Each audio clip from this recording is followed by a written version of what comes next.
நேத்தி நம்ம போட்டிருந்த மாதிரி இன்னைக்கு யூனிட் 3 படிக்க போகிறோம். யூனிட் 3க்கு நீங்கள் மொத்தம் 5 கொஷின்ஸ் இருக்குது. அந்த 5 கொஷின்ஸுக்கும் நீங்கள் 5 பார்ட்டாக பிரித்து ஒரே ஒரு பேப்பரில் 5 பார்ட்டாக பிரித்து அதில் 5 கொஷின்ஸையும் எழுதிட்டு 3 தடவை ஆன்சர் எழுதி பார்க்குற மாதிரி பாக்ஸ் போட்டுக்கோங்க. ஓகேவா? நான் சொல்கிறத கேட்பீங்க. ஃபஸ்ட் டைம் நான் கொடுத்த ட்ரைனிங் மாதிரியே இதையும் வந்து பண்ணுவீங்கன்னு நம்புகிறேன். ஓகே, ஃபஸ்ட் கொஷினுக்கு போயிடலாம். Who were the 3 prominent dictators of the post World War 1? அதாவது வேர்ல்டு வார் 1க்கு முன்னாடி இருந்த ப்ராமினென்ட் டிக்டேட்டர்ஸ் 3 முக்கியமான பேர், ரூலர்ஸ், நாட்டை ஆண்டவங்களோட பேர் என்னன்னு கேட்குறாங்க. Italy Mussolini, Germany Hitler, Spain Franco. இந்த ஸ்பெல்லிங் வந்து தப்பில்லாமல் நல்லா படிச்சுக்கணும். அதுதான் இதில் ரொம்ப முக்கியம். Italy Mussolini, Italy ITA, Italy LY, அடுத்தது முசோலினி MUSSO, முஸ் MUS முஸ், சோ SO சோ, லி LI லி, NI நீ, முசோலினி. ஜெர்மனி GER ஜெர், மெனி உங்களுக்கு தெரியும், MANY many. Hitler HIT hit, லர் LER லர். ஸ்பெயின் ஒன்றுமே இல்லை, பெயின் ஞாபகம் வச்சுக்கோங்க, PAIN பெயின், முன்னாடி எஸ் போடணும், Spain. Franco FRA prawn, FRAN prawn, CO கோ, ஃப்ரான்கோ. Spain Franco. ஓகே, இந்த இது மறக்கவே கூடாது. இட்டாலியில் வந்து முசோலினி, ஜெர்மனியில் வந்து ஹிட்லர், ஸ்பெயினில் வந்து ஃப்ரான்கோ. இதுக்கு ஏதாவது நம்ம க்ளூ கண்டுபிடிப்போம். இட்டாலி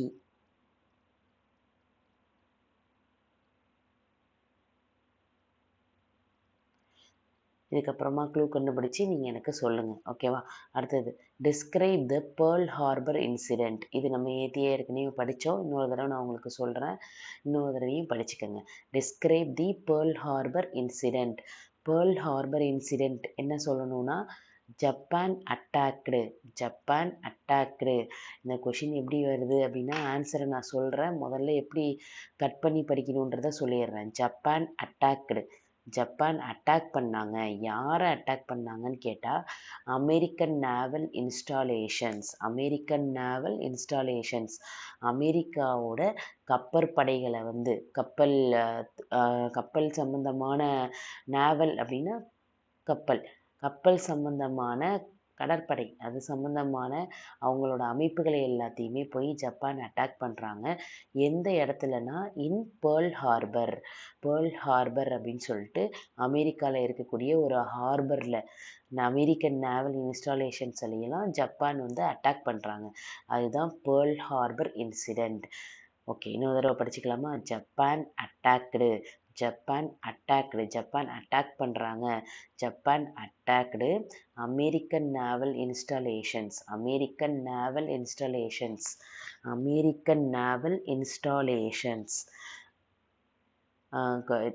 ஸ்பெல்லிங்ஸ் வந்து லாஸ்ட்டாக நான் சொல்கிறேன். அமெரிக்கன் நேவல் இன்ஸ்டாலேஷன்ஸை வந்து ஜப்பான் அட்டாக் பண்ணுறாங்க.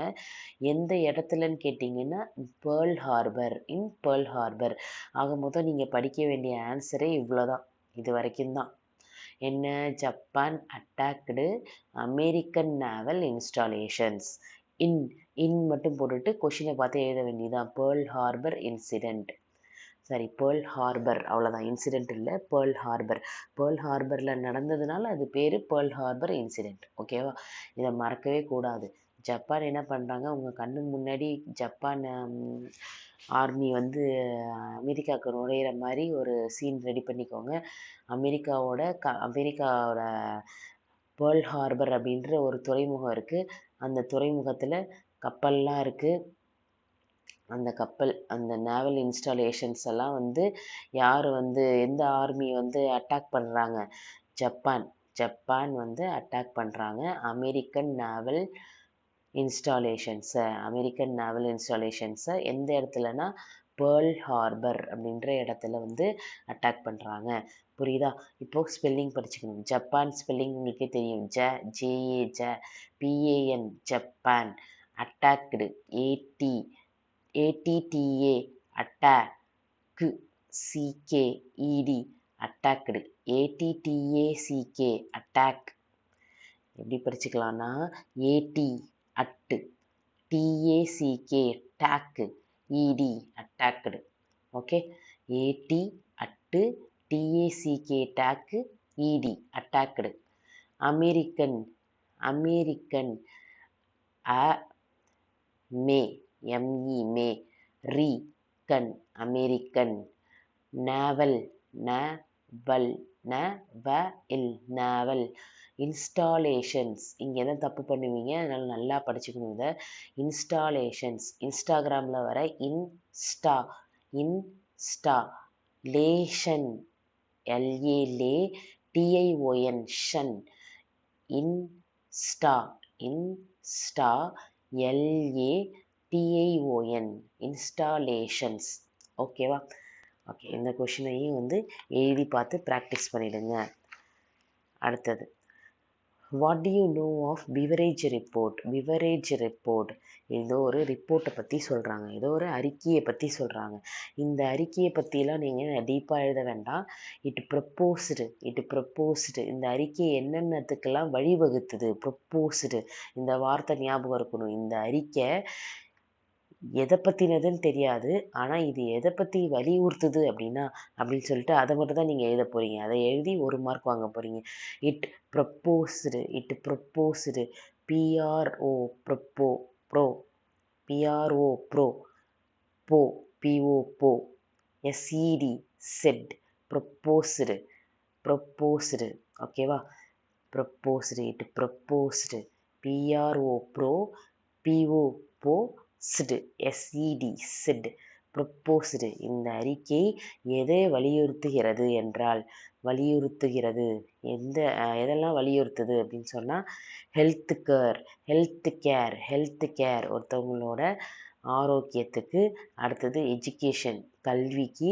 ஹவுசிங், அவங்களோட இருப்பிடத்துக்கு. டிசீஸ், அவங்களுக்கு வர டிசீஸை எதிர்த்து போராடுறதுக்கு. இதெல்லாம் பார்த்துக்க சொல்லி, இதுக்கெல்லாம் கவனம் கொடுக்க சொல்லி அந்த ரிப்போர்ட் சொல்கிறாங்க அப்படின்னு கூட நீங்கள் படிச்சுக்கலாம். இந்த ரிப்போர்ட் எதெல்லாம் சொல்கிறாங்க, இட் ப்ரப்போஸ்டு, இது எதுக்கெல்லாம் வழி இருக்குது, ஒரு மனிதனுடைய ஹெல்த் கேரை பார்த்துக்கிறதுக்கு. எஜுகேஷன், ஹவுசிங், டிசீஸ், நோய் வந்தால் அதுக்கு ஹெல்ப் பண்ணுறதுக்கு. புரியுதா? ஹெல்த் கேர், ஹெல்த் ஸ்பெல்லிங் படிச்சுக்கணும். HEAL ஹெல் அப்படி கூட படிச்சுக்கலாம். HEAL ஹெல், TH கேர், CARE எஜுகேஷன், எடு, EDU CA educate, TION shun, education. Housing, HOU, sing, SING, housing. Disease, DID, C தெரியும்ல,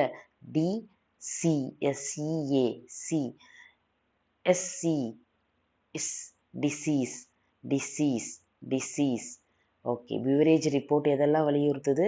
ஒருத்தவங்களோட ஹெல்த் கேரு, எஜுகேஷன். ஒருத்தவங்களோட ஹெல்த் கேர் பண்ணிட்டா தான் எஜுகேஷன், நல்லா படிக்க முடியும். நல்லா படித்தாதான் வீடு கட்ட முடியும். இது க்ளூஸ். பிவரேஜ் ரிப்போர்ட்டுக்கான க்ளூஸ் சொல்லிகிட்டு இருக்கேன். ஒருத்தரோட ஹெல்த் கேரை பார்த்துக்கிட்டாதான், ஹெல்த்தை கேர் பண்ணிக்கிட்டாதான் நல்லா படிக்க முடியும். நல்லா படித்தாதான் வீடு கட்ட முடியும். வீடு கட்டினாதான் எந்த ஒரு டிசீஸும் வராமல் நம்மளோட வீட்டில் பாதுகாப்பாக இருக்கலாம் அப்படின்றத ஞாபகம் வச்சுக்கோங்க. சும்மா ஜஸ்ட் ஃபன்னுக்காக தான் நான் சொல்கிறேன். வீடு கட்டினா தான் நம்ம டிசீஸ் வராமல் பாதுகாப்பாக நம்மளோட வீட்டில், சொந்த வீட்டில் இருக்கலாம். ஓகேவா? அடுத்தது, name the Bretton Woods twins. Okay, Britain Woods twins, இந்த வார்த்தையிலே ட்வின்ஸுன்னு அப்படின்னு சொல்லிட்டு இந்த கொஷின்லேயே முடியுது பாருங்கள். ட்வின்ஸுன்னு ட்வின்ஸ்னால் என்னது? இரட்டையர்கள், 2 பேரும் ஒட்டி பிறந்தவங்க. அது மாதிரி 2 ஒட்டி பிறந்த மிகப்பெரிய இயக்கம் என்ன? Britain Woods. உலக நாடுகளுக்கே ரொம்ப முக்கியமான 2 அமைப்பு இருந்துச்சு. அந்த 2 அமைப்பும் ஒரே நேரத்தில் அதை வந்து ட்வின்ஸ் அப்படின்ற மாதிரி சொல்லுவாங்க. அது என்னென்ன அமைப்பு அப்படின்னா, த வேர்ல்டு பேங்க். என்னது? ஃபஸ்ட்டு வேர்ல்டுக்கே பொதுவான ஒரு பேங்காக இருந்து எல்லா நாடுகளுக்கும் பணம் கொடுக்கறது தான் World Bank. The World Bank. World உனக்கு ஸ்பெல்லிங் நல்லா தெரியும், சின்ன வயசுலேருந்து பார்த்துருப்ப. WOR வேர்ல்ட், LD வேர்ல்டு, பேங்க்கு BANK bank. The International monetary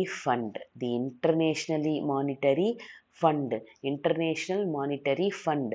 ஃபண்டுனாலும் வந்து இவங்களும் வந்து கடன் கொடுக்குறவங்க தான். ஃபண்ட், இன்டர்நேஷ்னல் மானிட்டரி ஃபண்டுங்கிறதும் காசு சம்மந்தமாக உலகம் ஃபுல்லாக இருக்கிற நிறைய பேங்க்குங்களுக்கு இல்லை நிறைய இயக்கங்களுக்கு காசு கொடுத்து உதவி செய்கிறவங்க இன்டர்நேஷ்னல் மானிட்டரி ஃபண்ட். வேர்ல்டு பேங்க்கும் அதே வேலையை தான் செய்கிறாங்க. இவங்க 2 பேரையும் ட்வின்ஸுன்னு அதனால தான் சொல்கிறாங்க. ஓகேவா? Britain Woods twins. என்ன ஆன்சர் எழுதுவீங்க? பிரிட்டன் வூட்ஸ் ட்வின்ஸுக்கு என்ன ஆன்சர் எழுதணும்? World bank. காசு கொடுக்குற 2 பேரை தான் ட்வின்ஸாக நம்ம சொல்லுவோம். உலகம் ஃபுல்லாக இருக்கிற காசு பிரச்சனையை தீர்த்து வைக்கிறாங்க. இப்போ அப்பா என்ன பண்ணுவார்? நம்ம வீட்டில் இருக்கக்கூடிய காசு பிரச்சனையை தீர்த்து வைப்பார். அதே மாதிரி தமிழ்நாட்டோட தலைவர் ஸ்டாலின், அவர் என்ன பண்ணுவார்? தமிழ்நாட்டுக்கு இருக்கிற பிரச்சனையை தீர்த்து வைப்பார், காசு பிரச்சனையை தீர்த்து வைப்பார். அதே மாதிரி உலகத்திற்கே காசு பிரச்சனை வந்ததுன்னா 2 ட்வின்ஸு கிளம்பி வந்துடுவாங்க. ஞாபகம் வச்சுக்கோ, 2 ட்வின்ஸு கிளம்பி வந்துடுவாங்க. அந்த 2 ட்வின்ஸ் தான், ஒன்று வேர்ல்டு பேங்க், இன்னொன்று இன்டர்நேஷ்னல் மானிட்டரி ஃபண்ட். ஓகே, இப்போ ஸ்பெல்லிங்க்கு வந்துடுவோம். தி வேர்ல்டு பேங்க், இது நல்லா ஞாபகம் இருக்கும்னு நினைக்கிறேன். தி இன்டர்நேஷ்னல் மானிட்டரி ஃபண்ட். ஸ்பெல்லிங் கரெக்டாக எழுதணும். நீங்கள் எழுத போகிறதே 1 மார்க், 1.5 மார்க்குக்கு. அந்த ஸ்பெல்லிங் கரெக்டாக எழுதுனீங்கன்னா தான் அந்த மார்க் கிடைக்கும். சரியா?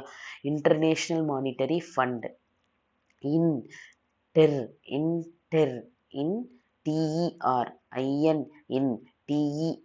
டெர், நே NA, ஷன் TION, ஷன், international,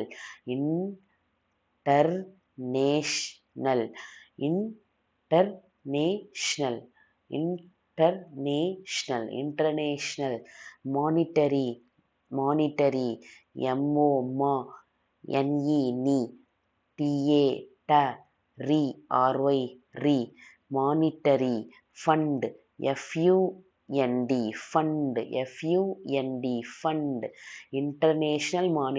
fund, International Monetary Fund. Okay, 2 ட்வின்ஸோட பேர் சொல்லுங்க பார்ப்போம்.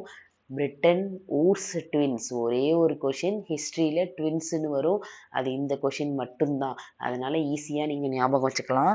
பிரிட்டன் வூட்ஸ் ட்வின்ஸ்னால் யார் அந்த 2 பேர்?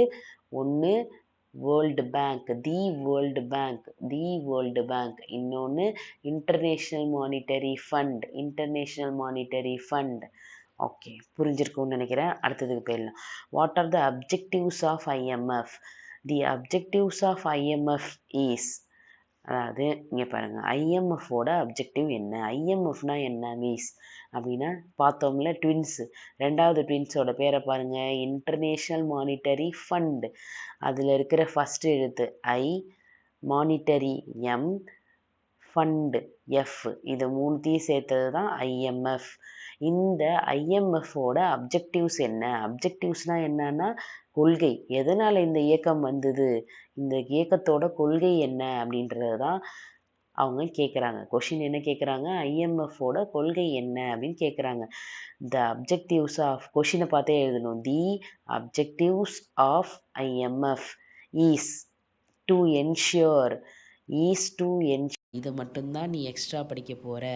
ஈஸ் டு என்ஷியோர்னா எதெல்லாம் வந்து எதுக்கெல்லாம் உத்தரவாதம் கொடுக்குது ஐஎம்எஃப் வந்து எதுக்கெல்லாம் உத்தரவாதம் கொடுக்கும் அப்படின்னு கேட்டேன்னா ஃபினான்ஷியல் ஸ்டெபிலிட்டி டெவலப்மெண்ட் 2 விஷயத்துக்கு வந்து ஐஎம்எஃப் வந்து உத்தரவாதம் கொடுப்பாங்க. ஒன்று வந்து என்னென்னா ஃபினான்ஷியல் ஸ்டெபிலிட்டி, இன்னொன்று டெவலப்மெண்ட். ஓகேவா? ஃபஸ்ட் என்னது ஃபினான்ஷியல் ஸ்டெபிலிட்டி. ஐஎம்எஃப்ன்ற பேர்லேயே இன்டர்நேஷ்னல் மானிட்டரி ஃபண்டு கொடுத்து உதவி செய்கிறது தான் அவங்களோட வேலையே. அப்போ என்ன ஆகிடும், ஃபினான்ஷியலாக எல்லாருமே ஸ்டேபிளாக இருப்போம்.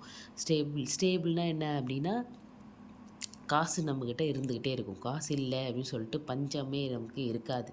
காசு நமக்கு இருந்துக்கிட்டே இருக்குன்றது தான் ஃபினான்ஷியல் ஸ்டெபிலிட்டி. புரியுதா? ஃபினான்ஷியல் FINAN ஃபினான் financial CIAL financial stability STA BIBLITY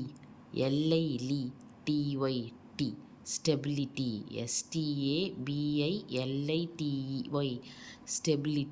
STABILITY stability அப்படி படிக்கணும். Financial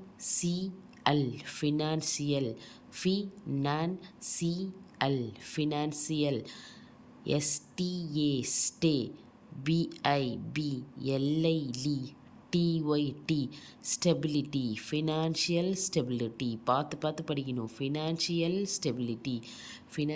stability. அடுத்தது டெவலப்மெண்ட்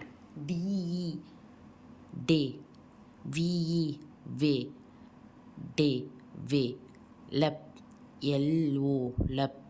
LOP DEVELOP லப் டெவலப் MENT மின்ட்.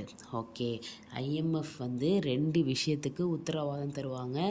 ஒன்று என்ன, காசு பஞ்சம் வராமல் நம்மளை பார்த்துப்பாங்க. அது பேர் தான் ஃபினான்ஷியல் ஸ்டெபிலிட்டி. காசு பஞ்சம் வராமல் நம்மளை பார்த்துப்பாங்க, அது பேர் தான் ஃபினான்ஷியல் ஸ்டெபிலிட்டி. இன்னொன்று, நம்மளை காசு பஞ்சம் வராமல் நம்மளை பார்த்துக்கிட்டா நம்ம என்ன ஆகிடுவோம், ஆட்டோமேட்டிக்காக நம்ம டெவலப் ஆகிடுவோம். டெவலப்மெண்ட் 2த்துக்கும் உத்தரவாதம் கொடுப்பாங்க. யார்? ஐஎம்எஃப். ஓகே, ஒரு குயிக் ரீகேப் சீக்கிரமாக பார்த்துடலாமா? ஃபஸ்ட்டு 2 கொஷின் நீங்கள் நல்லா படிச்சிருக்கீங்க ஏற்கனவே. இந்த 3வது 4, 5 மட்டும் குயிக்காக ரீகேப் கொடுத்துட்றேன். பிவரேஜ் ரிப்போர்ட்லாம் என்னன்னெலாம் எனக்கு தெரியாது, ஆனால் அது எதெல்லாம் வலியுறுத்துன்னு மட்டும் எனக்கு தெரியும். இட் ப்ரப்போஸ்டு பிவரேஜ் ரிப்போர்ட்டுக்கு என்ன சொல்லணும்? ப்ரப்போஸ்டு, வலியுறுத்துது. பிவரேஜ் ரிப்போர்ட் வந்தாலே ப்ரப்போஸ்டு தான் ஆரம்பிக்கணுன்றதை ஞாபகம் வச்சுக்கணும். It proposed health care education housing disease. என்னது? ஹெல்த்து கேர் பண்ணிக்கிட்டால் தான் ஒருத்தன் நல்லா படிக்க முடியும். எஜுகேஷன் அவனுக்கு கிடைக்கும். அந்த எஜுகேஷன் கிடைச்சாதான் அவனுக்கு ஹவுஸ் கிடைக்கும். அவனை ஓன் ஹவுஸ் வச்சுருந்தா தான் வீட்டில் போய் சேஃபாக எந்த டிசீஸும் வராமல் இருக்கலாம். Clue, name the Bretton Woods twins. 2 twins எப்போவுமே வந்து உலகத்தையே காப்பாற்ற வந்துடுவாங்க. உலகத்திலே காசு யாருக்குமே இல்லை, ரொம்ப பற்றாக்குறையாக இருக்குது, உலகத்துக்கே ஹெல்ப் பண்ணக்கூடிய 2 ட்வின்ஸ் இருக்காங்க. அந்த 2 ட்வின்ஸோட பேர், ஒன்று தி வேர்ல்டு பேங்க், இன்னொன்று the International Monetary Fund. Okay, அடுத்தது what are the objectives of IMF. அந்த இன்டர்நேஷ்னல் மானிட்டரி ஃபண்டோட அப்ஜெக்டிவ் என்ன, கொள்கை என்ன? அவங்களோட கொள்கை என்னன்னா, காசு கொடுக்கறது தானே அவங்களோட வேலை. அவங்க அந்த காசுக்காக தானே அவங்கள ட்வின்ஸுன்னு சொல்லியிருந்தோம். காசை கொடுத்து நம்மளை ஃபினான்ஷியலாக ஸ்டேபிளாக வச்சுருப்பாங்க. நம்ம பஞ்சம்னு இல்லாத நிலைமையே கொண்டு வந்திருப்பாங்க. பஞ்சம்னு என்னவே இருக்காது. உங்கள் அப்பா எப்போ கேட்டாலும் காசு கொடுத்தாருன்னா உனக்கு பஞ்சமே இருக்காதுல்ல. அதுக்கப்புறம் என்ன ஆகிடுவோம், நம்ம பஞ்சமே இல்லை, நல்லா காசு நம்மக்கிட்ட நிறையா வருதுன்னா டெவலப் ஆகிட்டு இருப்போம். Development, financial stability, development.